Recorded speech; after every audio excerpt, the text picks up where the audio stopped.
আমার ভাইরা, এই আশুরার দিনের ফজিলতটি এবার শোনেন। রোজার ফজিলত জানলাম, আশুরার দিনের ফজিলত কি এবার ভালো করে জানেন। আশুরা শব্দটা কেন আর একটু ব্যাখ্যা করে যায়, তাহলে বুঝবেন আশুরার দিনের ফজিলত কি। আশুরার দিনের 10টা ফজিলত 10 জন নবীর সঙ্গে হয়েছে, বলেন সুবহানাল্লাহ। এই 10টা ফজিলত থেকে আমাদের শিক্ষণীয় আছে।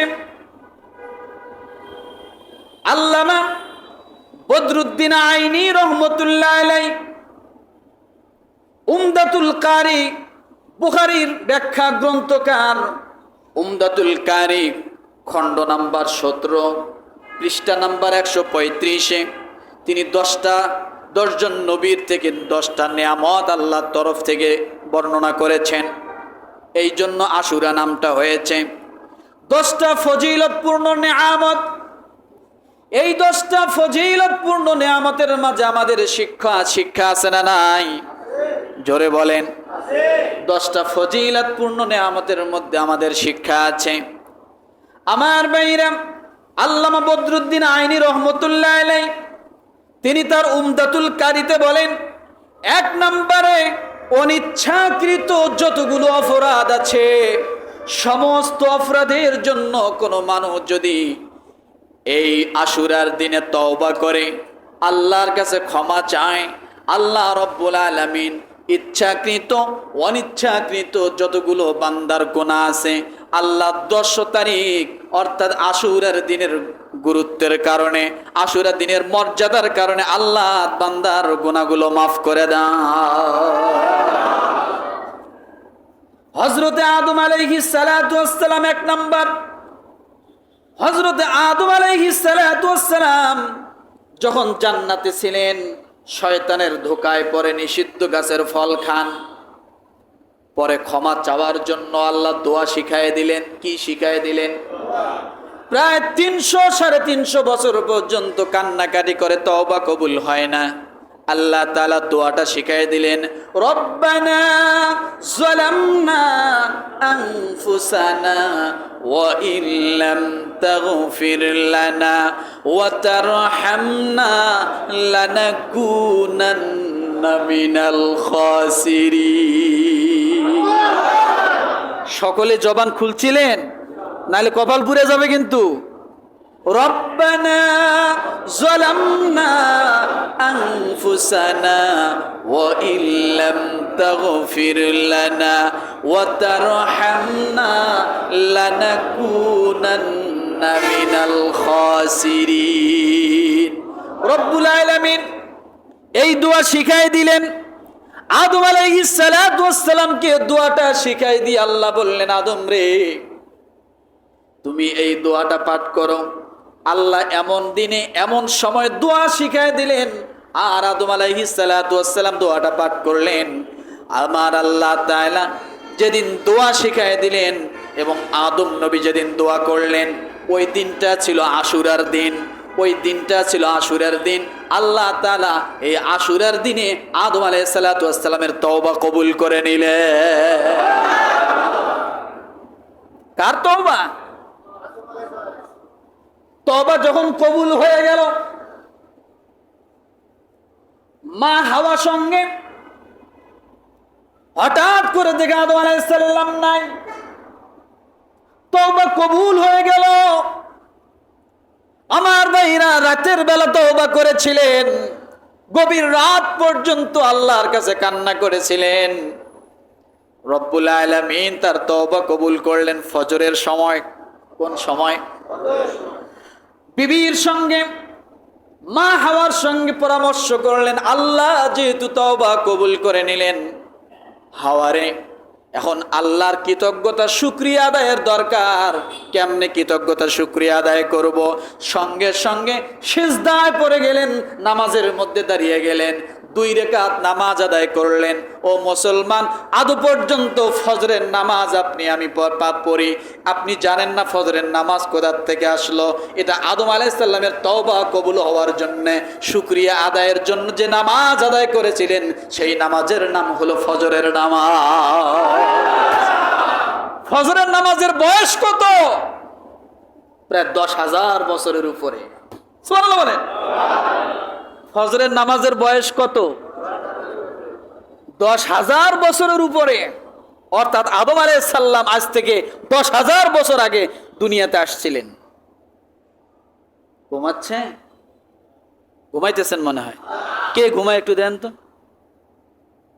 আমার ভাইরা, এই ফজরের নামাজ পড়েছিলেন সর্বপ্রথম আদম আলাইহিস সালাম। কেন পড়েছিলেন? শুকরিয়া আদায়ের জন্য, যে আল্লাহ তওবা কবুল করলেন, তখন থেকে ফজরের নামাজ শুরু। কিন্তু আমরা পেয়েছি মিরাজের রজনীতে। আল্লাহ আমাদেরকে এগুলো পোট করে করে দিয়েছেন, কারণ এই ফজরের নামাজ আল্লাহর কাছে পছন্দনীয় ছিল। আল্লাহ জমা করে রাখছেন, এটা মুসাকে দিব না, এটা ইব্রাহিমকে দিব না, এটা ইসমাইলকে দিব না, আমি এটা দেব উম্মতি মুহাম্মদীকে। তারা যদি এখনো যদি উম্মতে মুহাম্মদী ফজরের নামাজ পড়ে, তারা এই ফজরের নামাজের মাধ্যমে আদম আলাইহিস সালামের সেই কৃতজ্ঞতা শুকরিয়া আদায় হয়ে যাবে। বুঝতে পারছি?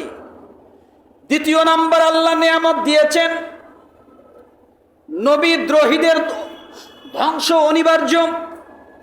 নূহ আলাইহিস সালাম দীর্ঘ 950 বছর পর্যন্ত দাওয়াতের কাজ করেন।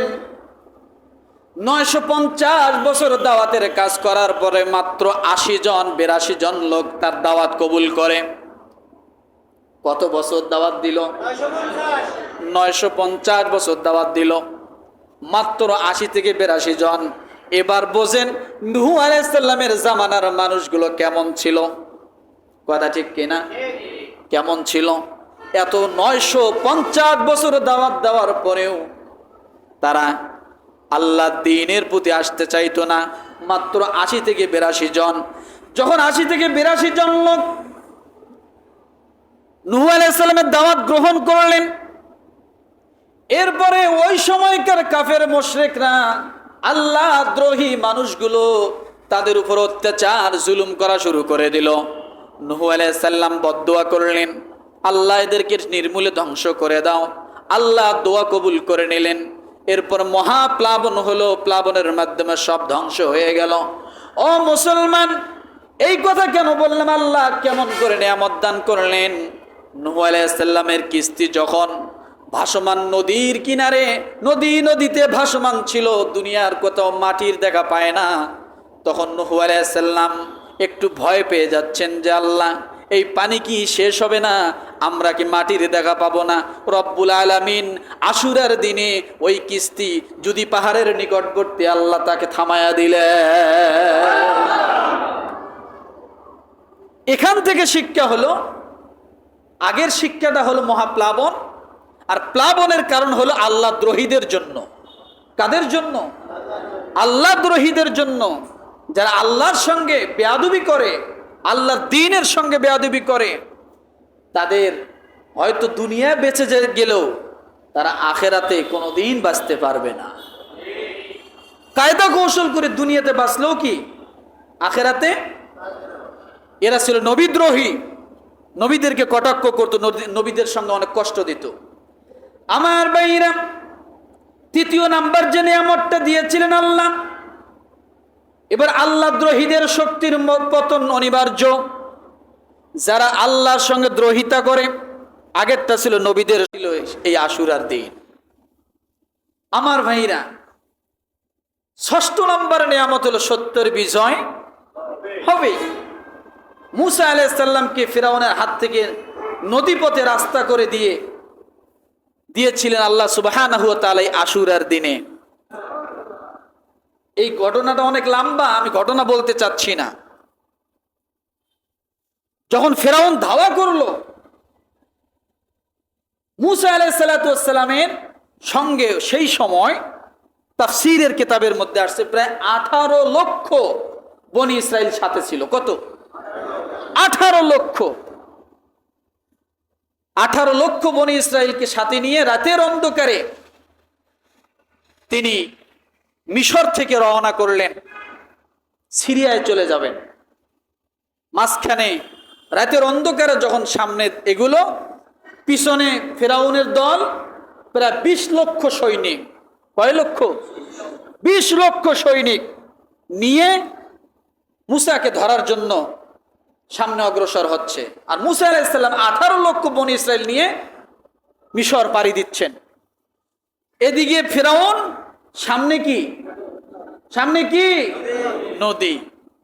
যখন নদী সামনে বেজে গেল, বনী ইসরাইলের কিছু সংখ্যক লোক মুসা আলাইহিস সালামকে বললেন, আমরা তো আর রক্ষা পেলাম না, সামনে নদী, পিছনে ফিরআউন, আমাদের অবস্থা খারাপ। মুসা আলাইহিস সালাম বললেন, চুপ করো, কি বলো তুমি?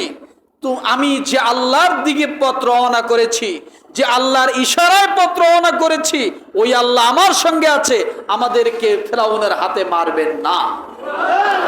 এটা ছিল তার ইয়াকিন, বিশ্বাস। আমরা তো ইয়াকিন বিশ্বাস করতে পারি না, অর্ধেক ভগবান অর্ধেক আল্লাহ, কিছু সময় ভগবান কিছু সময় আল্লাহ, আছে না? এই কথা যখন বললেন, মুসা আলাইহিস সালাতু ওয়াস সালাম আল্লাহর কাছে মেসেজ পাঠিয়ে দিলেন, ট্যাক্স ফ্যালেক্স করে দিলেন রব্বুল আলামিন। এখন পিছনে হলো ফিরআউন, তার দলবল সৈন্যবাহিনী, সামনে হলো নদী। এখন কি করব আল্লাহ?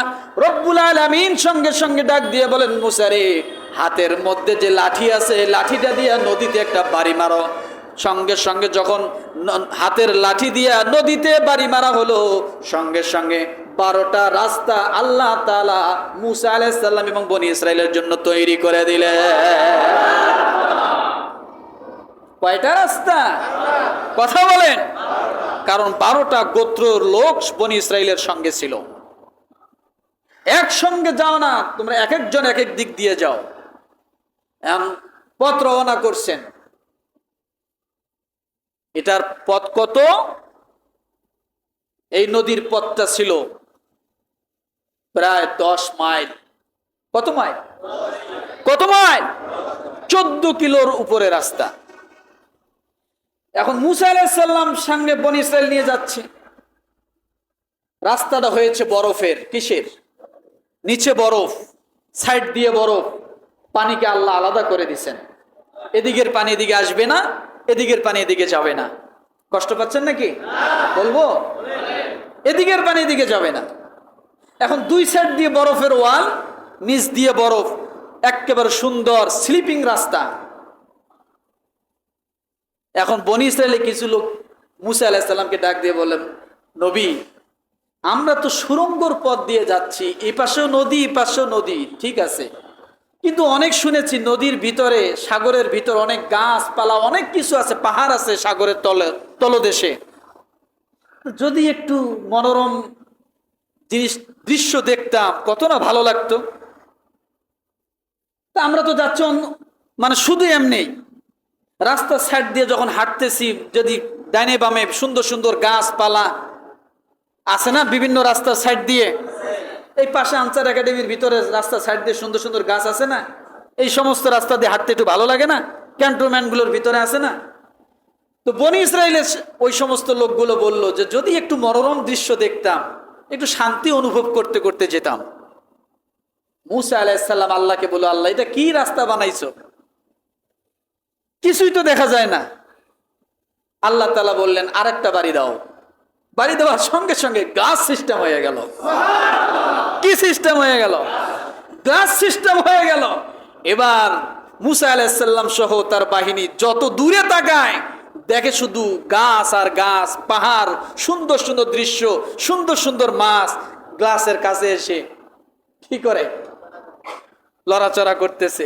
এগুলো দেখতে দেখতে কোন সময় রাস্তা পার হয়ে গেছে, 14 কিলোমিটার রাস্তা বলতেই পারে না, ওপারে যাইয়াই সেজদায় পড়ে গেছে। কি করে গেছে? সেজদায় পড়ে গেছে। যেটা অনেক লম্বা ঘটনা, ওদিকে যাব না। আমার ভাইরা, সে বিজয় হয়েছে কিনা বলেন? মুসা আলাইহিস সালাম সত্য, ফিরআউন মিথ্যা, কথা ঠিক না? আল্লাহ তাআলা আদৌ পর্যন্ত তাকে শুটকি বানায় রাখছেন, দুনিয়ার হাজারো ফিরআউন গজাবে তাদেরকে শিক্ষা নেওয়ার জন্য। ফালইয়াউমা নুনাজ্জিকা বিবাদানিকা লিতাকুনা লিমান খালফাকা আয়া। আল্লাহ বলেন, আমি নিদর্শন করে রাখলাম, তোমাদেরও একদিন এই অবস্থা হবে। দুনিয়ায় না হোক কবরে হবে, কবরে না হলেও কিয়ামতের ময়দানে হবে, শুটকি হতেই হবে। আর তাও যদি না হয় একবারে কালা বুনা হবে, জাহান্নামের মধ্যে যায়। কি ভুনা? কথা বলে, রাগ করলেন নাকি আমার ভাইরা?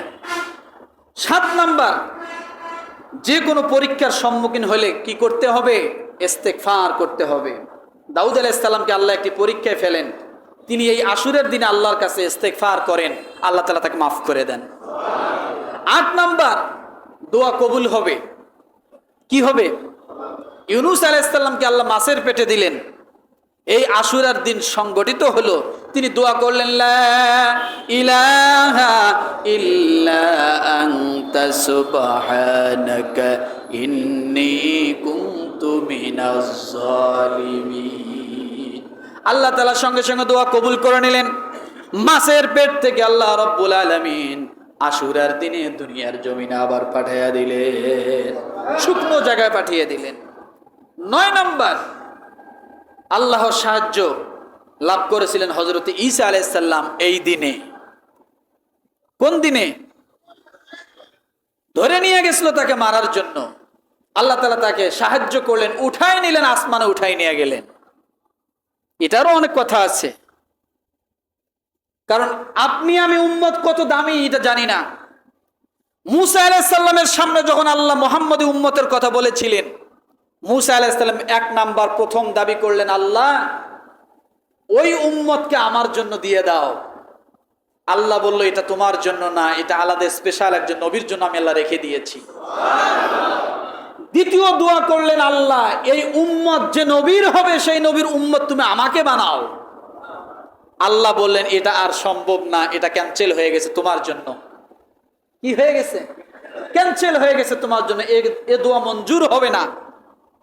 তাহলে মূসা আলাইহিস সালাম উম্মত চাইলেন, আল্লাহ কি দিল না?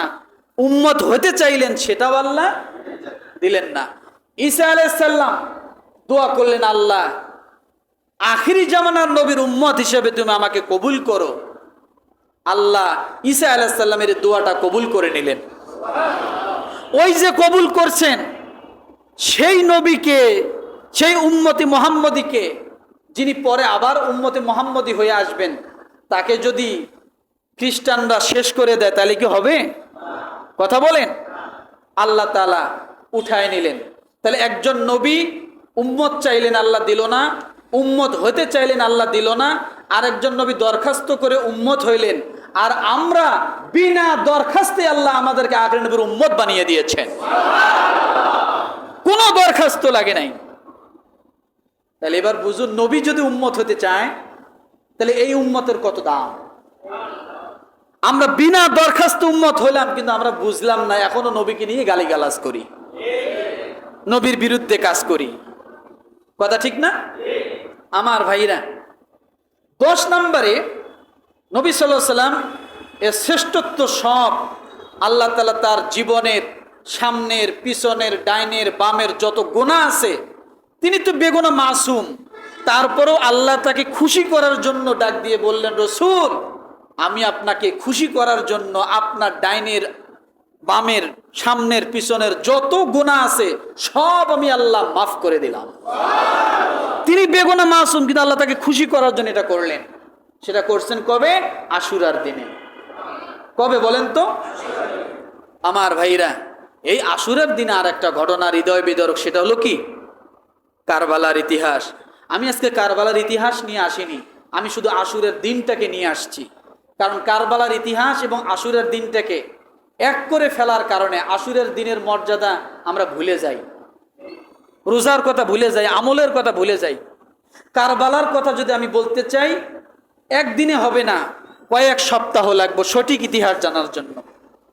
তো দেখি আমি চেষ্টা করবো আগামী জুমা কারবালার পুরো ইতিহাসটা আপনাদেরকে জানানোর জন্য, সঠিকটা যাতে জানতে পারেন। কথা ঠিক না? এজন্য আমি আলাদা একটা জুমা আমি নিতে চাই। আজকে সম্ভব না, একদিনে এত কিছু বলা সম্ভব না। কারণ আল্লাহ তাআলা যে মর্যাদা আশুরার দিয়েছেন, এই মর্যাদার সঙ্গে এই আশুরার সঙ্গে কারবালার সম্পর্ক নয়। কারবালা হলো আলাদা একটা বিষয়, আশুরা হলো আলাদা একটা বিষয়। কথাটা বুঝাতে পারছি? আশুরা হলো পৃথিবীর সৃষ্টির সংলগ্ন থেকে মুসার জামানায় পাইলাম, আদম আলাইহিস সালামের জামানায় পাইলাম, ইব্রাহিম আলাইহিস সালামের জামানায় পাইলাম। কথা ঠিক না? আর কারবালা রাসূল সাল্লাল্লাহু আলাইহি সাল্লামের হিজরতেরও প্রায় ৬০ বছর পরে সংগঠিত হয়েছে। কয় বছর পর? ৬০ বছর পরে সংগঠিত হয়েছে। তাহলে আশুরার সঙ্গে কারবালার সম্পর্ক না, কারবালা আলাদা একটা বিষয়, কিন্তু আশুরার দিনে সংগঠিত হয়েছে, কিন্তু সম্পূর্ণ বিষয়টা আলাদা। আশুরা আলাদা, কারবালা কি? কিন্তু আমাদের সমাজে আজকে কারবালা নিয়ে আমরা অনেক কিছু করি, আশুরাকে ভুলে যাই। কথা ঠিক না? আশুরার আমল আমরা কি পেয়েছি বলেন তো?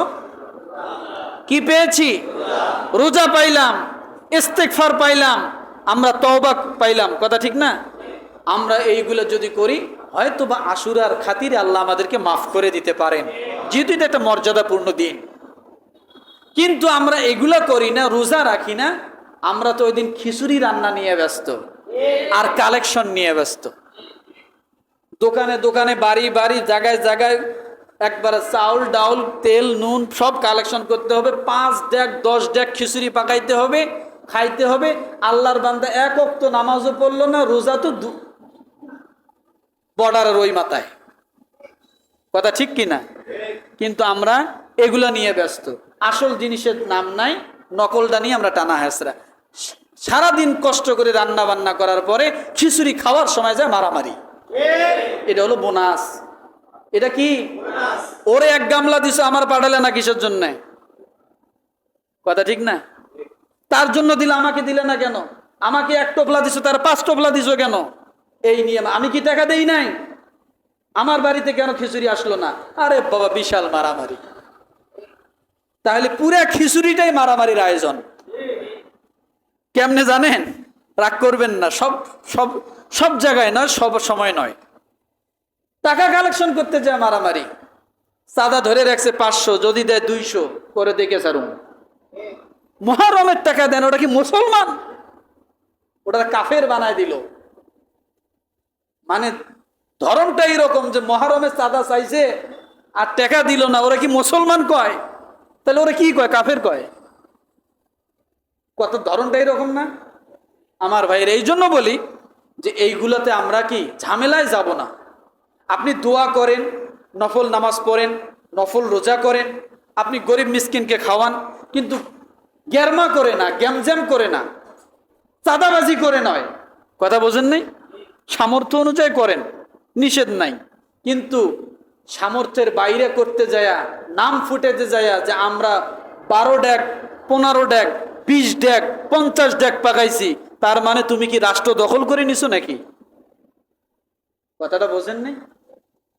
এই জন্য বলি এগুলাতে গেলে অনেক ঝামেলা, এগুলা থেকে এড়িয়ে চলার চেষ্টা করব, কিন্তু মূল আমলগুলোতে শরীক থাকার জন্য কি আপ্রাণ চেষ্টা করব। পারবো ইনশাআল্লাহ। আল্লাহ তাআলা আমাদের সকলকে আশুরার সঠিক গুরুত্ব এবং ফজিলত বুঝে আমল করার জন্য তৌফিক দান করুক। আমিন। ওয়া আখির দাওয়ানা আনিল হামদুলিল্লাহি রাব্বিল আলামিন।